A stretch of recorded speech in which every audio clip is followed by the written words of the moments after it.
Kalaulah riba, kalaulah di pegadaian itu uang yang ditabung atau yang di apa yang di pegadaian, uang yang dijadikan sebagai apa? Tabung, Pak. Kenapa ada menerima uang tabungan di pegadaian? Enggak, kita menaruh uang, tapi uang itu buat buka di situ, nambah gitu. Itu gimana? Itulah bagaimana pegadaian berarti menerima uang tabungan seperti bank kan gitu. Nah, ketika uang bertambah, kita harus pastikan dulu nambahnya kenapa. Nggak ada masalah dengan nambah. Nggak masalah dengan nambah. Kalau nambahnya sesuai syariat. Bagaimana nambah sesuai syariat? Uang yang kita tabung itu diinvestasi oleh pegadaian dengan akad. Umpamanya, akad apa dia masih? Akad mudharabah. Berarti bagi hasil. Ketika ada hasil, masuk ke rekening kita, nambah duit kita. Karena akad mudharabah yang dia pakai. Atau dia menggunakan akad lain. Akad apa? Dia menggunakan akad investasi dari uang kita itu dalam bentuk investasi murabahah. Pernah nggak dengar murabahah? Alhamdulillah pernah dengar. Ya kan? Akad jual beli murabahah. Jadi nanti kan ada keuntungan. Jual beli murabahah itu adalah jual beli yang memberitahukan berapa harga modal, berapa keuntungan yang diambil, keuntungan disepakati dengan pembeli. Nanti pembeli membayarnya secara cicilan. Kalau bayar cash sekian, kalau bayar cicil sekian, tapi dalam bentuk barang. Nah, keuntungan itu masuk ke rekening kita. Nggak ada masalah itu. Tapi kalau nambahnya dengan cara dia membungakan uang, itu baru riba yang masuk ke rekening kita. Jadi kita harus tahu pasti dulu pegadaian tuh ngapain aja duit kita. Dia bawa kemana duit kita.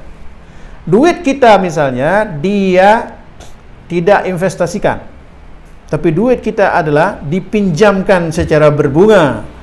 Nah, kita ikut menikmati bunga itu, sebagaimana juga pegadaian menikmati bunga. Nah, itu yang riba. Karena uang dengan uang adalah riba, uang dengan barang tidak riba. Itu prinsip. Prinsipnya begitu tuh, ya kan?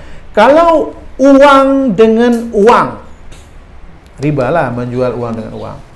Tapi kalau lembaga keuangan membantu orang memberikan pembiayaan dalam bentuk barang, maka bukan riba namanya.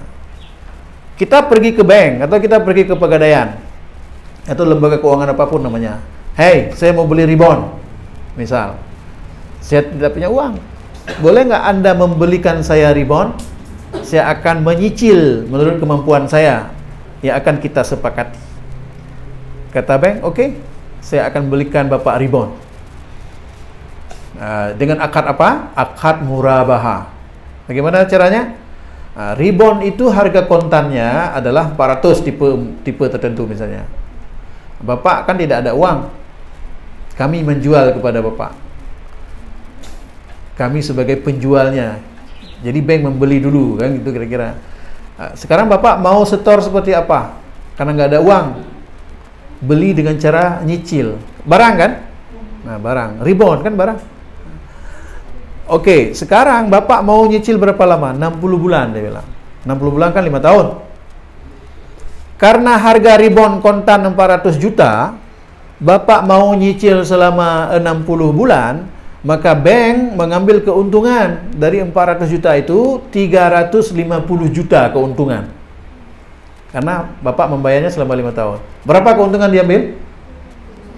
350. Berapa harus disetor oleh yang beli ribon tadi? 750 juta. Berapa harga kontan? 400. Kata pembeli, itu kemahalan Pak. Masa mahal kali diambil untung 350? Dijawab oleh bank. Masa enggak? Kan Bapak bayarnya 5 tahun. Tahu enggak itu 5 tahun tuh terjadi inflasi beberapa kali? Tahu nggak 5 tahun itu berlaku rumus need versus value? Ada di fakultas ekonomi di sini? Nggak ada. Need versus value itu nilai uang 5 tahun ke depan. Nilai uang 100 juta hari ini dengan nilai uang 100 juta tahun depan, beda nilai. Apalagi 5 tahun depan. Ribon tahun 2021 400 juta. Tahun 2026 berapa harga ribon ini? Ribon lain lah, ribon lain. Maksudnya uang yang 500 juta ini, 400 juta ini nggak bisa membelikan barang yang kita beli hari ini. Bawa ke sapi sajalah.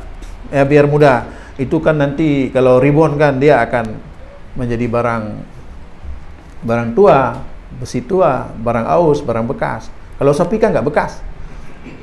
400 juta beli sapi hari ini, kan dapat sapi-sapi yang ukuran 1 ton, berapa dapat?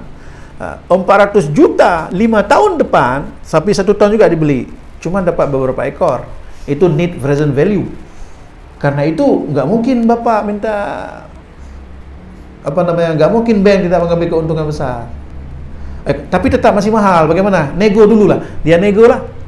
Kata penjual pembeli, janganlah 350, Bapak ambil 250 aja lah.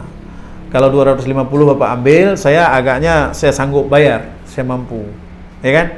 Kata bank, janganlah, itu terlalu kecil keuntungan bagi kami. Karena bank mengambil keuntungan namanya.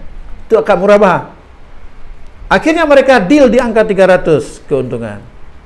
Kalau begitu kita sepakati aja di tengah, yaitu 300. Bank mengambil keuntungan 300. Bagaimana pembeli? Oke? Oke, deal di situ. Dia akan membayar harga ribon selama 5 tahun, dia nyicil dengan harga berapa? 700. Itu namanya akad murabah. Riba nggak di situ? Enggak. Kenapa tidak riba? Bukan hanya itu, karena dijual barang. Ya kan? Barang yang dijual ribon. Yang masalahnya ketika nanti dikasih duit disuruh beli sendiri. Nggak beli dia. Nah, itu masalah lain. Nggak dikontrol oleh bank, itu masalah lain. Kita katakan secara teorinya. Prakteknya ada yang menyimpang, ada yang tidak. Ya kan? Rupanya dia beli mahar lagi untuk kawin satu lagi, umpamanya satu dibeli mobil bukan lagi ribon.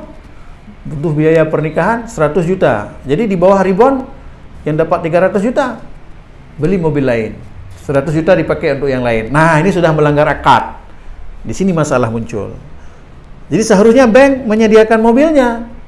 Begitu, itu masalah yang muncul di implementasi ya.